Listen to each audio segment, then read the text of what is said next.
स्वामी समर्थ मैत्रिणींनो, आज महाशिवरात्री असल्यामुळे ना घरातील वातावरण एकदम छान प्रसन्न होतं। सकाळी देवपूजा वगैरे सगळं आवरून घेतलं, फराळ केला, त्यानंतर ना हे पार्थिव शिवलिंग बनवलं, जे की ज्यासाठी रात्री मला त्याच्यावर रुद्राभिषेक करायचा होता, त्यामुळे मी हे शिवलिंग बनवलं। त्याच्यानंतर ही सगळी तयारी केली, सगळं साहित्य जे जे लागते ते सगळं काढून घेतलं एका ताटामध्ये, कारण अभिषेक ना ऑनलाईन असतो त्यामुळे सगळं फास्ट करावं लागतं, त्यामुळे सगळं हे काढून घेतलं। छान असं शिवलिंग बनवल्यानंतर मग रात्री परत 7 वाजता अभिषेक चालू झाला, त्यासाठी फुलं वगैरे सगळं घेऊन आले होते। अभिषेक करायला ना मी ह्यांना बसवलं होतं, कारण गोपी लहान असल्यामुळे ती काय मला करू देणार नव्हती, इतका वेळ 1 तास बसू देणार नव्हते, त्यामुळे हे बसले होते अभिषेक करायला। छान असा अभिषेक करताना एकदम घरातील वातावरण पण प्रसन्न वाटतं आणि पॉझिटिव्हिटी घरामध्ये भरपूर वाटते।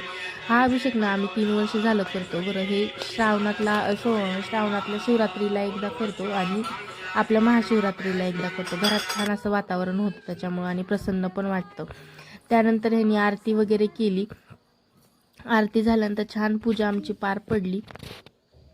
मला ना अशा पूजा अर्चा करायला खूप आवडतात, जे की म्हणजे असं कुठल्या इच्छेसाठी किंवा अपेक्षेसाठी नाही करायचं, पण आपले एक देवाची अशी सेवा वगैरे म्हणून करायला मला पहिल्यापासून, म्हणजे लहान असल्यापासून माझी मम्मी पण ह्या सगळ्या गोष्टी करत आली आहे, त्याच्यामुळं ना ते बघून बघून मला पण आवडतं असं सगळं करायला। चला तर आवडलं असेल तर लाईक करा, सबस्क्राईब करा।